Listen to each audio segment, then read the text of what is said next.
no pasa, Fabián, que de hecho, ¿qué pasa? Que hay mucho cascarón en todo el tema de celebración, como pasa en todos los países y como tiene que ser. Pero, ¿qué significado y qué significante es hoy la independencia y qué significado tiene en nuestra sociedad actual?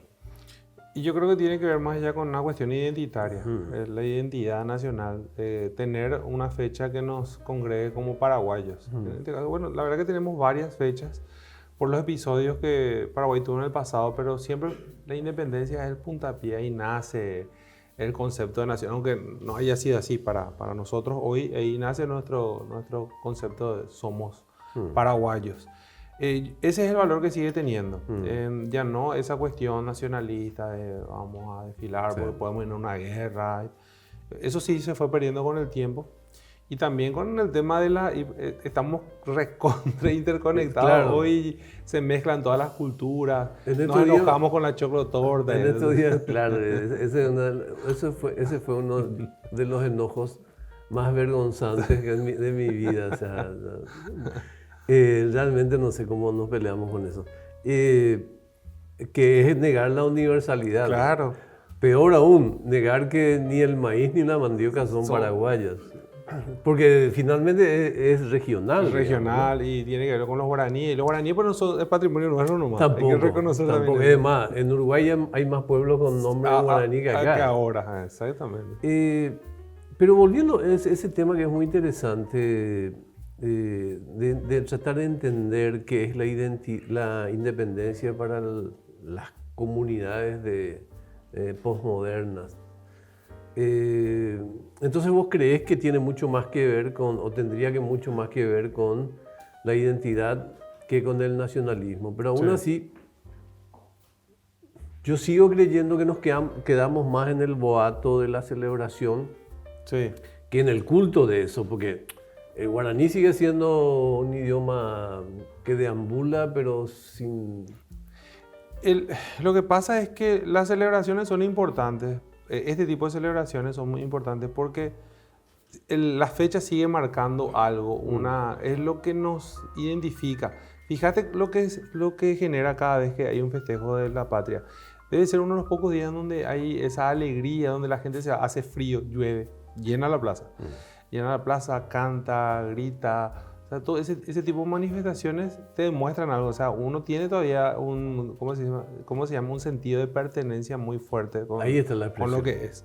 Entonces, eso, por ejemplo, hay que rescatar y eso hay que mantener, de alguna manera hay que mantener porque es lo que nos sigue definiendo como nación. Acabas de mencionar una expresión que me parece que juntamente con la identidad es el otro sentido fuerte que es el sentido de pertenencia, ¿no? Claro, de hecho tiene que ver con la identidad. La identidad, o sea, la nación tiene varios elementos, el territorio, el pueblo es lo más importante, la cultura, el idioma, el sentido de pertenencia. Entonces eso tiene que ver, y todo eso se juntan en fechas como estas. ¿Crees que este es un valor que ha traspasado, digamos, los tiempos o en la medida que pasa el tiempo se enfoca desde otra perspectiva? ¿Crees que el nacionalismo pico sigue firme en nuestra sociedad? Sí, pero un nacionalismo medio, ¿cómo se llama? Sui generis siempre fue del paraguayo. Somos muy nacionalistas en algunas cuestiones, que es lo que estamos hablando recién, esa cuestión de enojarnos porque alguien le llama a otra forma a una comida que se come también acá en Paraguay. Pero, por ejemplo, tenemos olvidado nuestros sitios históricos, tenemos olvidado nuestro patrimonio. Así es. No cuidamos el guaraní, porque eso también es algo que en algún momento tenemos que hablar, Augusto, del tema de que cada vez es más el porcentaje de paraguayos que no hablan guaraní, que no entienden guaraní. Entonces, no estamos cuidando tampoco el idioma. No va a desaparecer en 50, 100 años, pero va camino a eso si es que no se lo cuida. Entonces, Y te agregaría el ninguneo horrible a las comunidades claro, originarias, la sí. comunidad originaria creo que hoy en día son el 2 o el 3% de la población paraguaya, pero sí, iban a desaparecer, lastimosamente, a largo plazo van a desaparecer. Así que tenemos un nacionalismo extraño, de boca para afuera, mariscal, nos enojamos, cuando de repente hay un personaje histórico se le toca, pero a la hora de demostrar ese nacionalismo en cosas O sea, palpables no ocurre. hay como un nacionalismo más presente en el Paraguay para afuera que en el Paraguay para adentro. Sí, totalmente. Nos molesta de repente los extranjeros, de repente de dónde viene también. Pero acá es el problema. Acá nosotros no nos enfocamos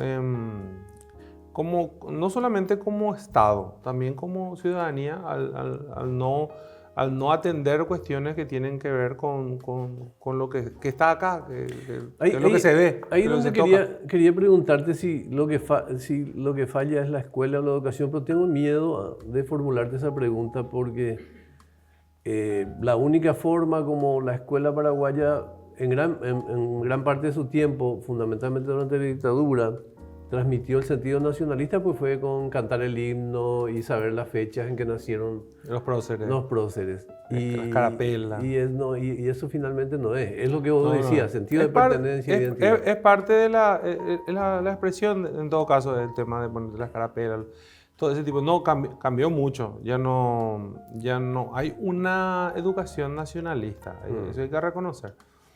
Y hay un abandono de la historia. O sea, la historia cada vez menos contada y cada vez es peor contada. Y ahí vos ves estos periodistas que de repente se van por la calle y le preguntan a los alumnos ¿qué se festeja el 14 y 15 de mayo? El cumpleaños del mariscal, te dice de repente. Entonces, y eso también es peligroso porque la historia pues, es la raíz de la nación. ¿Entendés? Se muere la raíz, muere la nación. Es fundamental la historia para saber por qué, para entender los procesos, por qué estamos como estamos, quiénes somos, por qué somos como somos. Todo eso te explica. Pero probablemente esto va a sonar un poco socialista, de folletín socialista, pero probablemente también somos un poco prisioneros de las diferentes formas de dominación a nivel universal en diferentes épocas. Un día dijeron los nacionalismos ya no nos sirven, por ejemplo. ¿Verdad? Sí. Y cuando termina la Guerra Fría, ahí es porque, viste que de los regímenes militares entonces tenían que venir los civiles y todo eso. Sí, nos van adecuando, lastimosamente es así.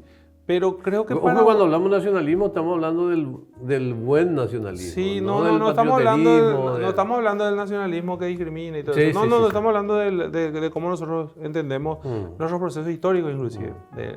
Porque los pilares del nacionalismo paraguayo son tres. Francia, y Carlos Antonio López y Francisco Solano López. Y en esos tres pilares, que después apareció Justo Bernardino Caballero, porque tenía que sostener la línea política de aquella época, sobre ellos se sustentó el discurso de todos esos años. Por eso es que de repente hasta ahora hablar un poquito mal nomás de López o de Francia implica un choque con una generación que vivió haciéndole loa a los tres. Claro.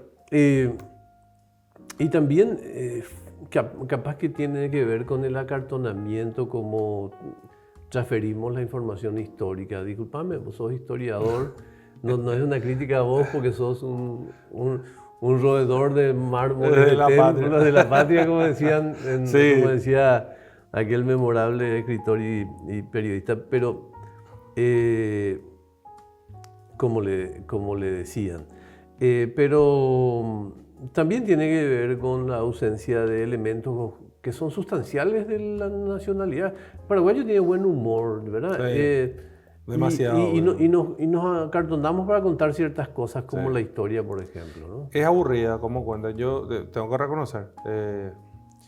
Y hasta ahora es así, lastimosamente es así. Lo que sí yo valoro de este periodo post-dictadura es que se volvió científica la historia. Bueno. O sea, te permitió que vos puedas justamente hablar de López, cosa que en la época de Stroessner estaba prohibido, inclusive te podías ir preso si es que por ahí hablaba mal de López. Pero hoy en día la apertura de archivos, esta cuestión de estar muy conectados, de repente podemos tener archivos de Inglaterra, del Vaticano, o sea, es mucho más fácil. Eso es lo positivo. Lo malo es el tema de la difusión, cómo estamos comunicando, cómo estamos transmitiendo historia hoy en día. Y las redes sociales de alguna manera nos ayudan, pero ahí también hay de todo. Claro. Y ahí es un desastre. Entonces, siempre tendría que ser, más allá de las redes sociales, tiene que ser el sistema educativo el que se encargue. Puede usar esas mismas herramientas, pero se tiene que cargar el sistema educativo de educar con respecto al tema de la historia del Paraguay. Vos sabés que gente como vos carga con una enorme responsabilidad, que no sé si lo están viendo con responsabilidad o con irresponsabilidad. Disculpame, esto es una broma, Sí, amigos. sí. De ser los nuevos relatores de la historia paraguaya para generaciones que tenían repudio al respecto de cómo se contaba la historia antes, ¿no? Sí. Y también el poco interés que encontrás. O sea, el de antes, como decía de antes, le interesa más, pero ya no hay forma de hacerle cambiar de opinión. Se va a pelear contigo por lo que él aprendió en tercer grado o le contó a su abuelo de la guerra. Y no le vas a convencer de lo contrario. Esta generación le podemos contagiar, pero es otro trabajo. Entonces tenemos una generación que se va yendo, pero a la que no le puedes cambiar de opinión y te va a atacar por el simple hecho de decir lo contrario de lo que él aprendió hace 40, 50 años, y está una generación apática con respecto al tema de la historia. Para mí, yo creo que todavía es posible, ¿no? Con que se debatan cuestiones que hacen a nuestra identidad, las comunidades indígenas, el idioma guaraní, algunas otras cuestiones que son los grandes temas, los grandes temas identitarios, porque hay que decir, para el desencanto de muchos, que esto de más paraguayo que la mandioca es una falsedad. La mandioca no es paraguaya. No es paraguaya, No, no o es sea, paraguaya. es paraguaya y de también 1000 pueblos más. Por el genio, Helio Vera justamente lo hace. Sí, desde la perspectiva del humor, Claro. digamos, ¿no? Pero digo, capaz que el guaraní sea el idioma sea de lo poco que es realmente nuestro. Y es lo último ya que va quedando lo nuestro, justamente. Por esta cuestión que hablamos hace rato, estamos hiperconectados. O sea, todo se mezcla, temas culturales y eso. Y es el guaraní, por eso es que hay que cuidarlo tanto. Hay que mimarle más a nuestro idioma. Esta pregunta no se te hizo nunca. Ponele que no nos interesaba luego la independencia en 1811. Sí. Ponele que Francia, Molas, Yegros, Caballero se reunieron en esos días para fundar un equipo de fútbol, del Deportivo Español, ponele. Sí. Y que no se produjo lo que se produjo entonces. Sí. O sea, seguíamos dependientes de España. ¿Quién nos devoraba en ese contexto? Bueno, es un ejercicio que yo no puedo hacer como historiador, pero voy a hacer porque es interesante. Muchas gracias por lo interesante. Es muy interesante. Primero, sí, el tema de...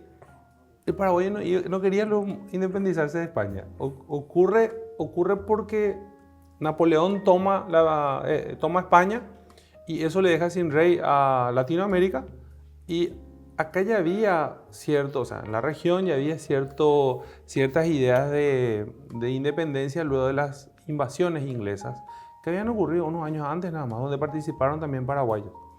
Entonces el paraguayo no estaba muy apurado de salir de España, porque justo cuando estaba mejorando todo, en Paraguay no hubo moneda durante 200 años por ahí. Y justo cuando hubo la reorganización de 1776, donde se crean los virreinatos, el nuestro era el virreinato del Río de la Plata, comenzó a entrar una migración más sostenida, más dinero. O sea, no había un problema con España. Nuestro problema sí era con Buenos Aires, que siempre asfixió la economía paraguaya, y los portugueses que estaban en Brasil. Entonces, en base a tu pregunta, no sé si nos iban a absorber tan fácilmente. ¿Por qué? Ahí está el ejemplo de Paraguarí y Tahuarí. ¿Qué pasa? Cuando se enteran los paraguayos que los porteños iban a venir, se unen, porque era el enemigo común. Ahí no era el tema de España, no era por defender a España, era defender este territorio.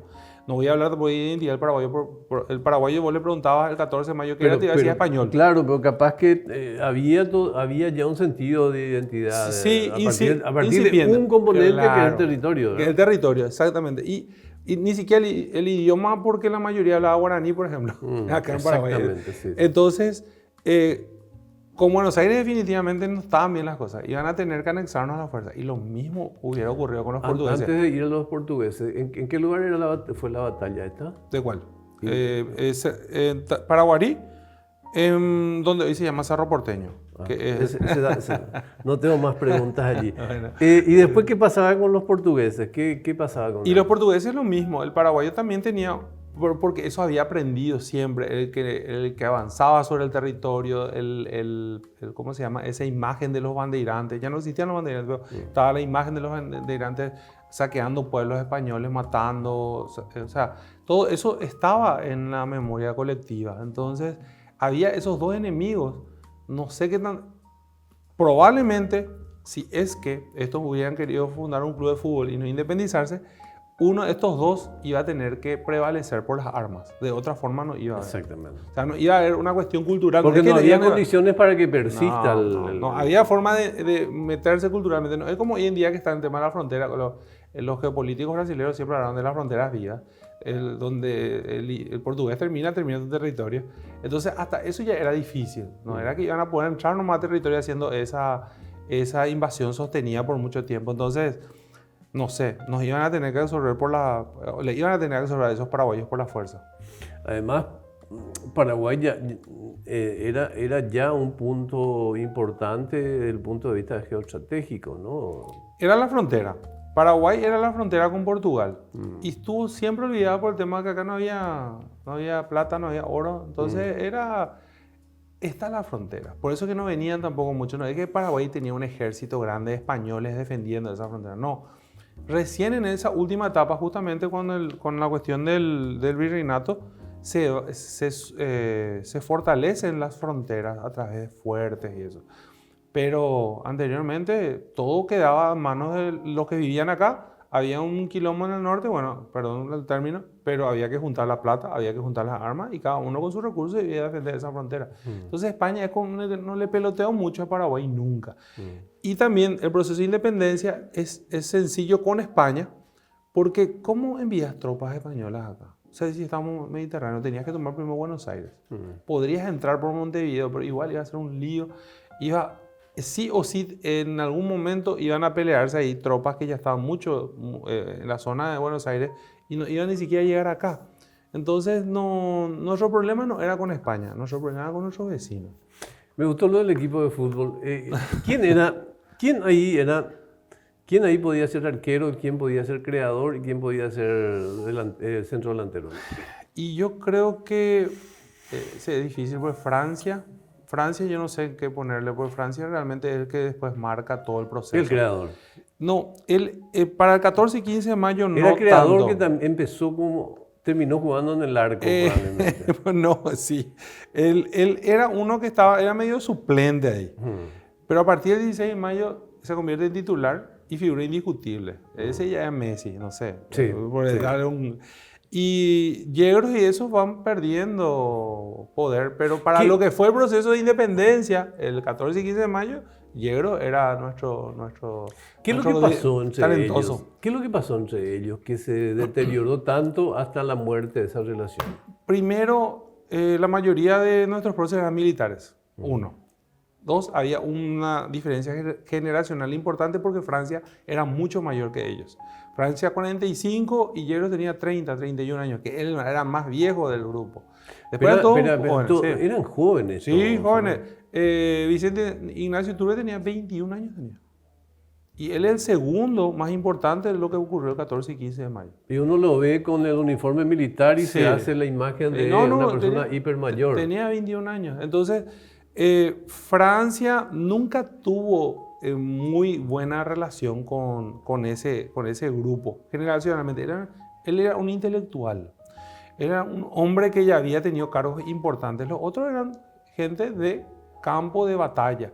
No solamente de campo de batalla, de campo. Era gente que había venido de... Yegros era Cucubó, Vicente Ignacio Iturbe era San Pedro, de Cuamandiyú, Mauricio José Troche de Curuguatú, Pedro Juan Caballero de Tobatí. Entonces, era gente que vino del campo. Para hilar fino ahí, el mito te transporta a el Francia ideólogo porque Francia vivía dentro de las ideas, para partir de su formación y compañía, era doctor, todo lo demás. Pero ¿realmente fue el ideólogo o fue una idea más bien de estrategia militar? No, militar fue porque no había tiempo. O sea, mira, termina todo, en marzo se le echa a las tropas porteñas. Todo ese contingente que llegó hasta lo que hoy es Carmen del Paraná, volver a sus bases, a Yaguarón, y después volver a Asunción ya era abril. ¿En qué momento iba a negociar algo con una persona que estaba recluida en Trinidad? Que cuando eso, Trinidad era otro lugar, era, vamos a decir, otro distrito, sí. no es que estaba cerca. Entonces, fue un componente vital a partir del 16 de mayo. Pero para lo que ocurrió el 14 y 15 de mayo fue una operación militar. Y en la cabeza estaba Fulgencio Yegros. Por eso es que Fulgencio Yegros es la figura que recuerdan los paraguayos desde 1870, cuando termina la guerra de la Triple Alianza. Él es el representante de la independencia nacional.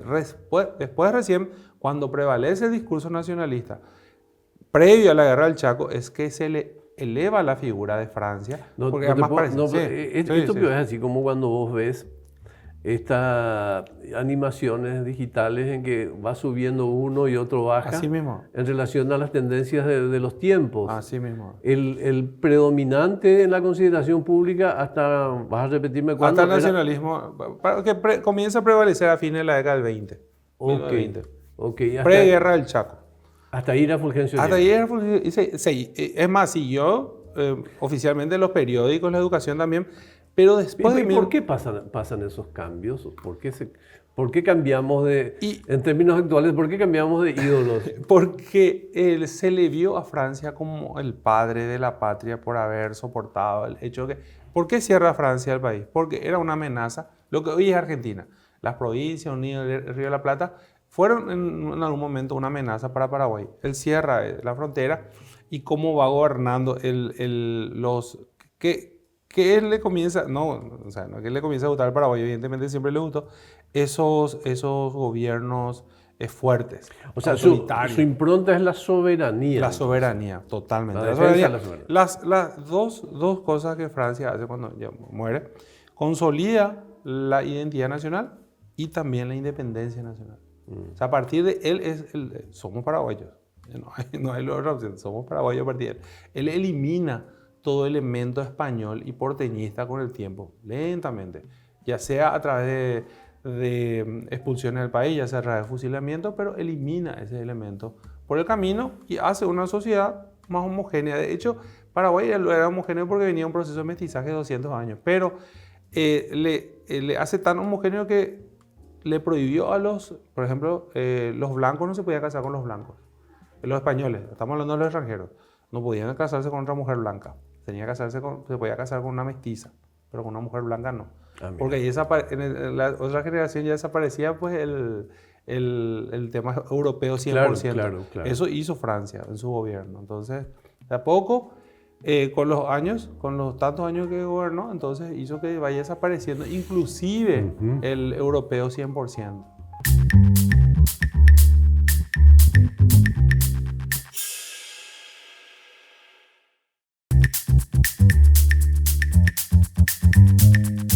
¿Te parece que falta más? Yo no tengo duda que habrá, no te pido una cita puntual, pero no tengo duda que habrá textos para científicos, para ustedes, para los historiadores, pero digo, ¿no te parece que hay pocos textos populares históricos, no hablo de John Supremo, sobre Francia para que la gente lo conozca mejor? Estoy pensando, ahí lo creo que... libros populares sobre nadie, ¿verdad? Así como para que le pueda decir sobre nadie. Y esa es otra razón del acartonamiento histórico de nuestra historia. Sí. O sea, no produjimos historia más popular. allá de la historia oficial, claro. No, estoy pensando y no se me ocurre nada más. Y conste que yo el Supremo también es muy criticado por los historiadores, por ese grupo que voy a decir, ¿por qué? ¿Por qué usan una figura? Todo lo que tuvo que haber leído Rabasto para entender esa figura.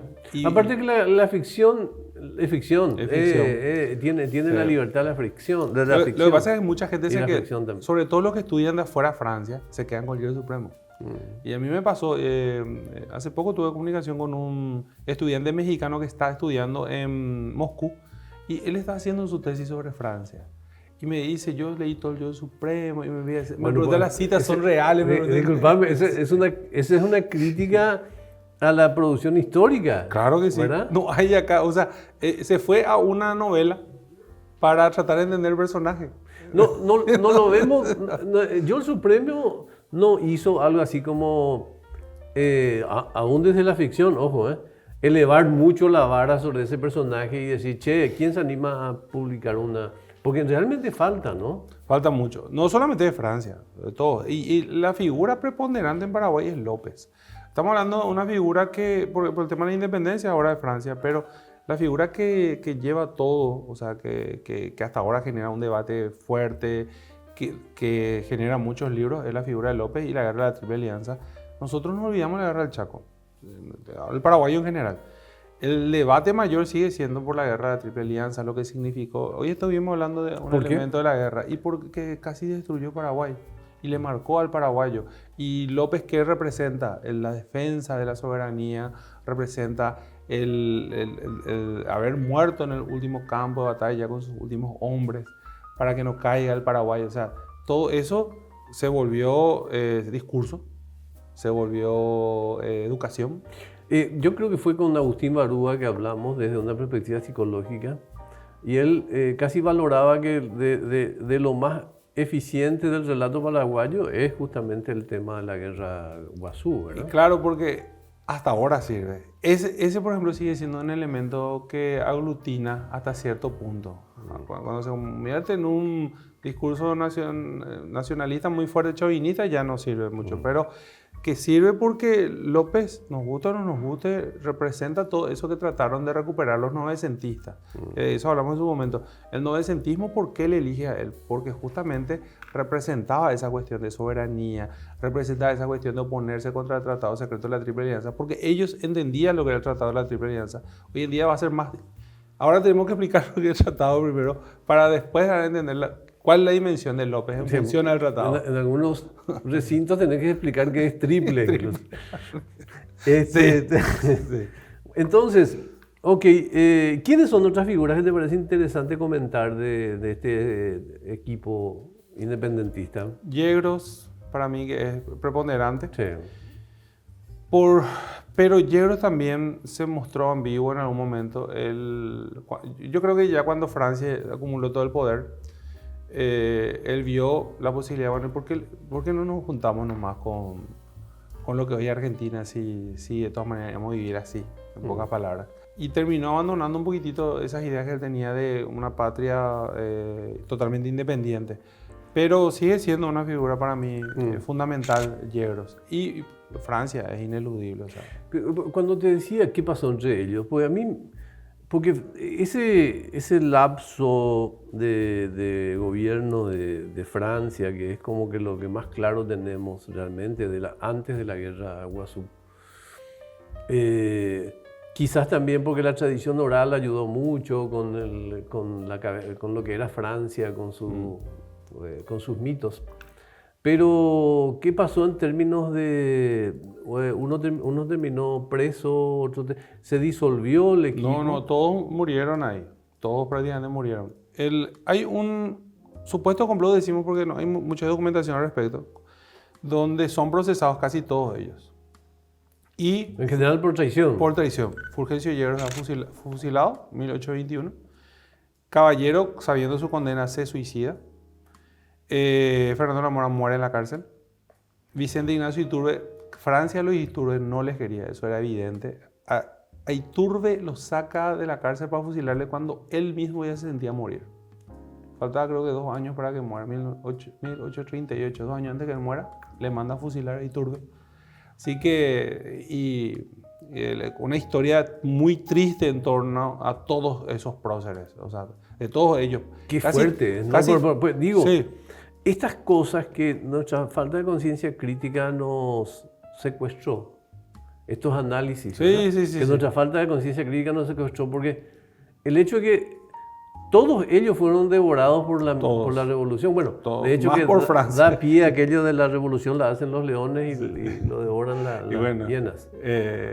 Francia fue el ejecutor y él también fue parte de esa revolución. Pero el que sobrevive, que justamente por eso es el único que está en el panteón, es Tomás Antonio Yegros. Los Yegros estaban emparentados con los Francia. Espera, sí. Hay uno solo que sobrevive. Francia le tiene... Evidentemente tenía Francia una buena onda con él, le dice, ándate a Corrientes, o si no te tengo que meter en la cárcel. Y se va a vivir a Corrientes. Cuando muere Francia, vuelve al país y se instala en Quiquedó nuevamente, de donde era la familia Yegros. Él muere y Yegros, hermano de Fulgencio Yegros, Fulgencio. Tomás Antonio Yegros, prócer también. Es más, ese Yegros tiene mucho que ver con lo que ocurre después de Tacuarí, porque después de Tacuarí, Belgrano, el que comandó las tropas porteñas, le convence al comandante paraguayo, Manuel Atanasio Cabañas, de que él venía en buena onda. O sea, trajo un ejército, pues vino para tratar de que se le saca a los españoles. No venía con era un tour. Era un tour. Y o sea que le convence. Y en esa relación de cartas y eso, Tomás Antonio tuvo mucho que ver. Belgrano de una manera le convence, libérense y únanse a nosotros. Entonces ahí estuvo Tomás Antonio Yegros, que participa de los eventos del 14 y 15 de mayo.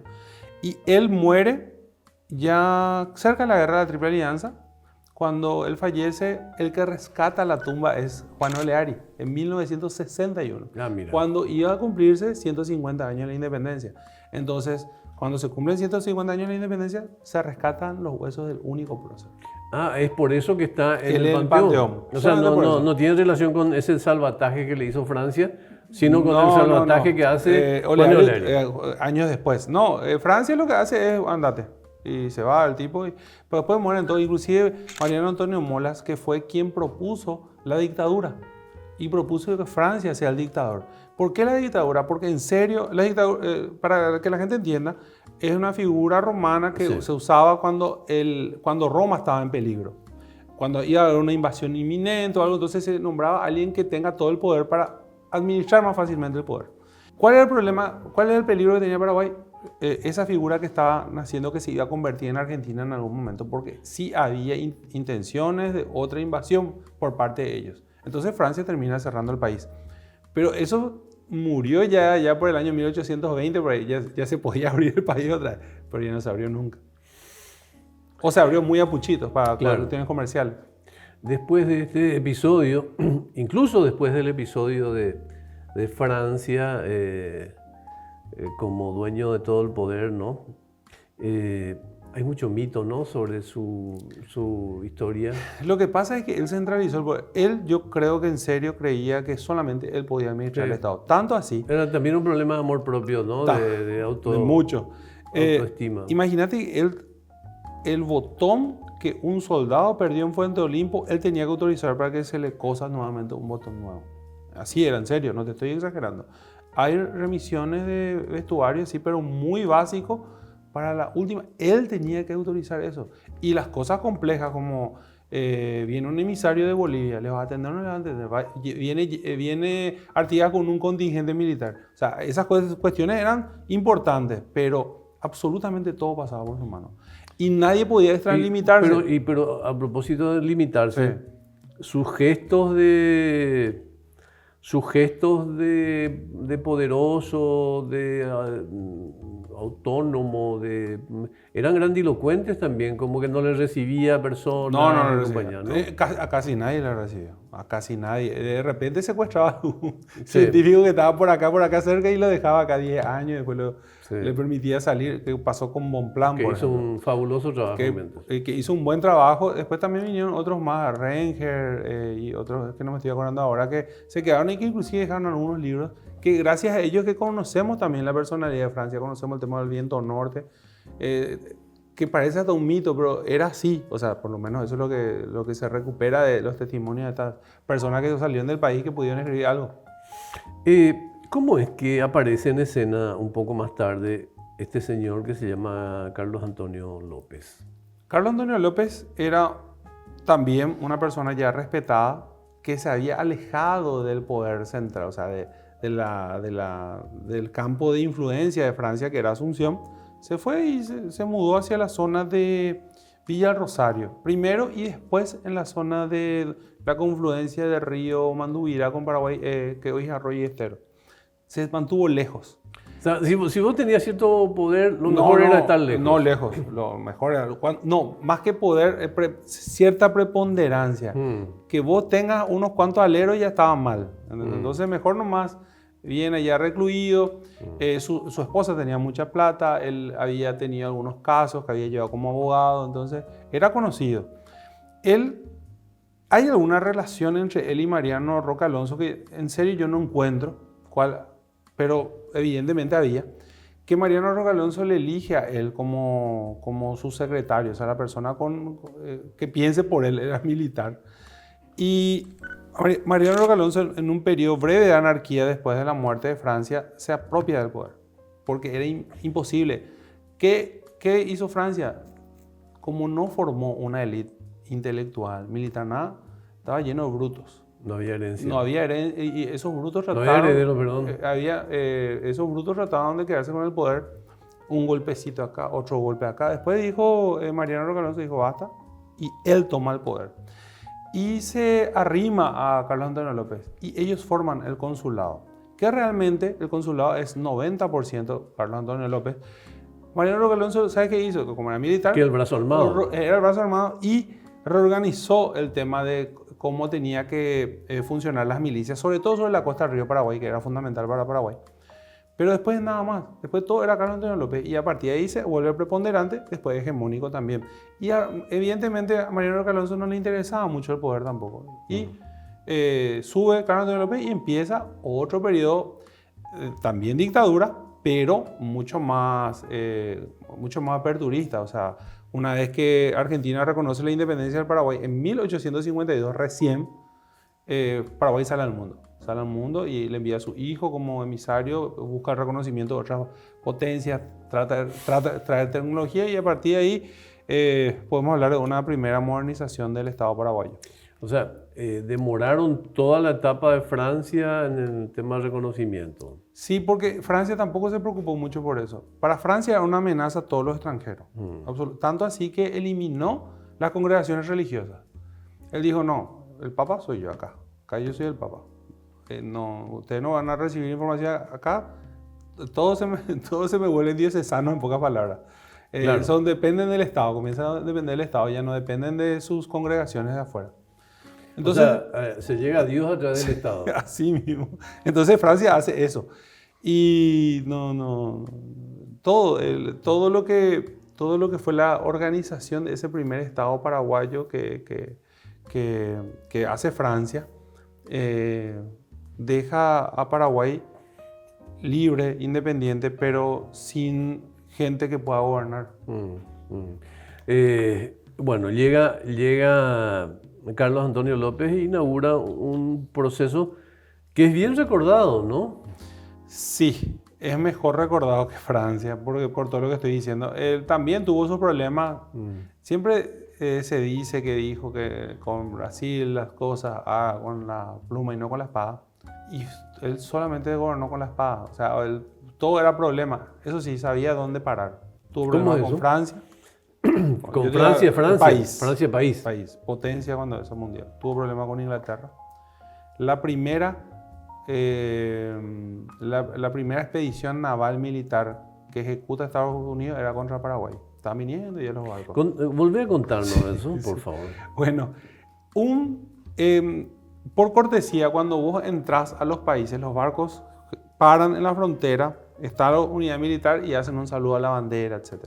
Un barco norteamericano se quiso hacer prepotente, entró a la boca del río Paraguay, y un artillero que estaba en Itapirú, allá donde se junta el río Paraguay y el río Paraná, le tira un balazo, le deja sin timón y le mata a un marinero norteamericano.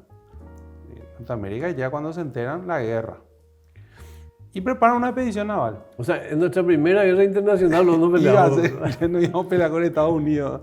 Estaban viniendo los tipos. Sí. Cuando le cuentan a Carlos bueno, vamos a someternos a la justicia norteamericana con el tema de indemnizarle a este prójimo, al que murió, pagar la embarcación.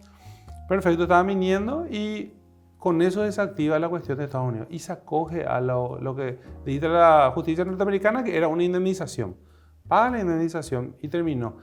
Hay un recorte de periódico muy interesante, un diario norteamericano, donde dice cómo se suponía que tenía que terminar la guerra con Paraguay, decía, y con los soldados norteamericanos, don Carlos Antonio López de rodillas pidiendo perdón, y al lado, cómo realmente terminó la guerra, don Carlos tomando con los norteamericanos. O sea, Era algo que se hizo también conocido allá en Norteamérica por el hecho que fue una expedición naval. No llegaron hasta acá, pero estaban viniendo. O sea, fue un éxito diplomático. Fue un éxito diplomático y siempre fue así. Con Francia, nosotros, Paraguay había traído la primera colonia agrícola que Paraguay trató de instaló en Villa Ayes, Nueva Burdeos.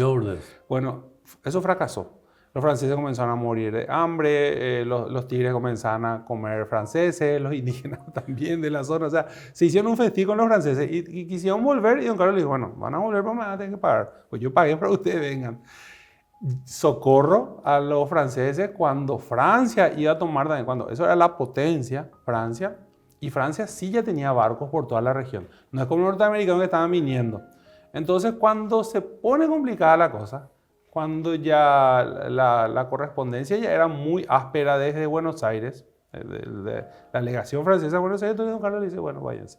Y también así tiene problemas con Inglaterra, tiene problemas con Brasil muchísimo. Brasil también envió una expedición naval enorme para negociar. ¿Cómo fue eso? Y porque don Carlos le maltrata, viene a negociar un diplomático al que le gustaban los tragos también, según el relato histórico. Le gustaba tomar y hablaba de más. Don Carlos no le iban lejos en ser un Caraí Pirebaí también a No, igualito. En ese sentido era igualito. Y era el emisario brasilero era de mucho hablar, le gustaba el trago y todo se sabía. Asunción pequeña, llegaba la información al presidente. Del bar salía la información y estaban hablando mal de vos, el presidente. Bueno, entonces don Carlos se va y le preguntea. En cada bar hay un infiltrado.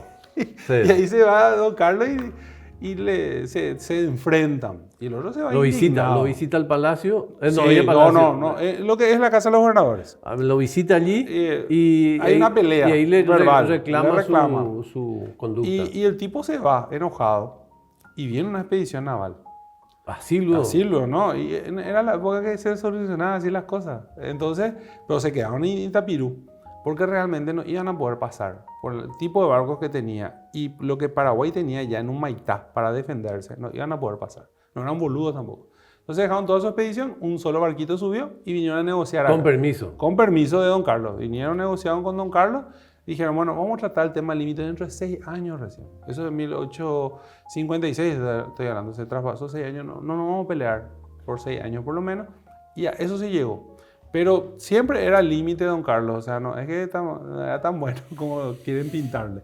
Pero sí había que tener carácter. Pero modernizó bastante en comparación con Francia, pues, la fundación de Ducuy, el ferrocarril, el astillero, el arsenal. O sea, hubo, y también las obras arquitectónicas que hizo ahí en el centro histórico, que fueron muy importantes. Pero tuvo también sus problemas. O sea, él no iba a chiquitas, o sea, no se peleaba con Argentina, se peleaba con Estados Unidos. No, con Estados Unidos, con Francia. Que Francia era... Pues Estados Unidos tampoco era la potencia que es hoy, pero igual ya tenía una armada importante. Pero con Francia se le enfrentó a Francia, se le enfrentó a los ingleses también. ¿Cómo es que se genera ese mito? Cuando digo mito no siempre es no digo que sea falso, sino que aquello que se transporta de generación en generación como relato, eso de el hombre que especializó a los paraguayos, el hombre que trajo inversiones. ¿Cómo fortaleció esa historia suya tan fuerte hasta nuestros días?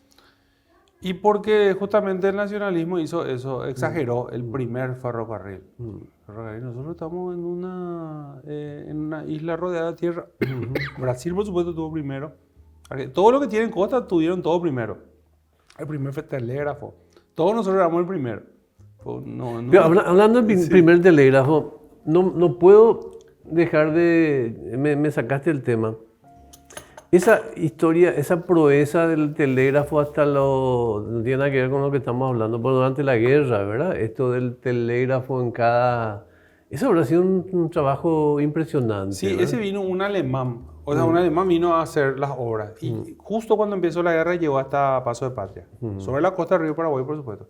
Y el telégrafo fue importante en ese primer periodo de la guerra. Después, a medida que Paraguay fue perdiendo territorio, fueron cortando y nos quedamos sin telégrafo. Allá por 1868 ya no se podía usar. Pero Sí, fue muy importante y estaba instalado, pero no fue el primer telégrafo de Latinoamérica ni de Sudamérica. Ese tema del primero, nosotros no fuimos el primero. Sí. Había fundición de hierro en otras partes. Pero ¿eso responde a qué época? ¿A la época de la dictadura o antes de la dictadura ya Y hubo una todo historia comienza oficial? con Así? Morínigo. Higinio Morínigo es el que, Franco es el que le nombra, por ejemplo, a Mariscal López héroe máximo sin ejemplar. Y benemérito de la patria del doctor Francia y a Carlos Antonio López. Y a partir de ahí empieza. Hay pues un periodo ahí de mucha inestabilidad. Y cuando Morínigo elimina a todos sus opositores y se queda solo con el poder, entonces ahí se puede ocupar del tema educativo. Y él elige el nacionalismo, porque él también era nacionalista, para el sistema educativo paraguayo. Y ahí comienza a expandirse. Al margen de las imprecisiones que mencionas, que son importantes desde el sentido crítico apuntar, esto de que no fue el primer ferrocarril, que no fue el primer telégrafo, que no fue la primera fundición.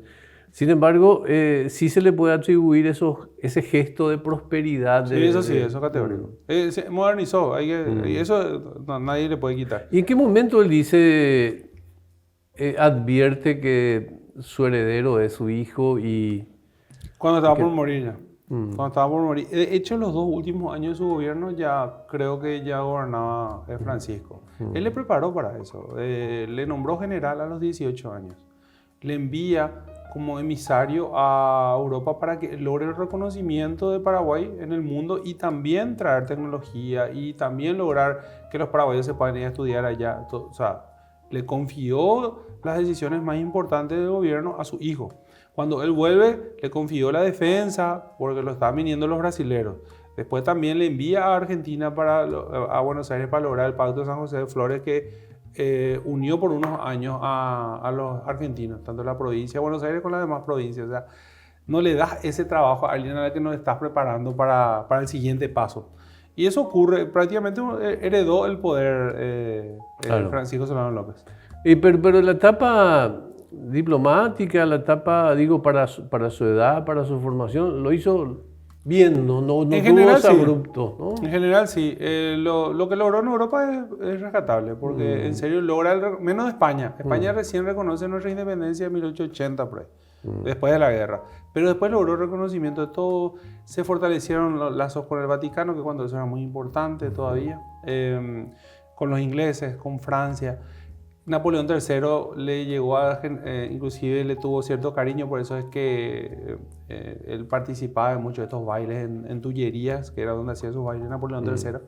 Entonces, sí, en general, bien.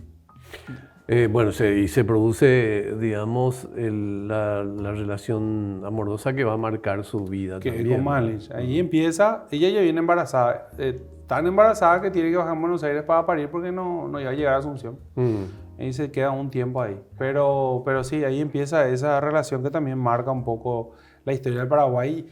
Hasta ahora porque probablemente sea el personaje extranjero que más genera curiosidad en la gente, que es Malich, por lo que representó. Hay uno que escribe La Reina en la Selva, algo así. O sea, hay esa cuestión en torno a la selva. De venir desde los palacios de Francia, llegar acá y todo eso.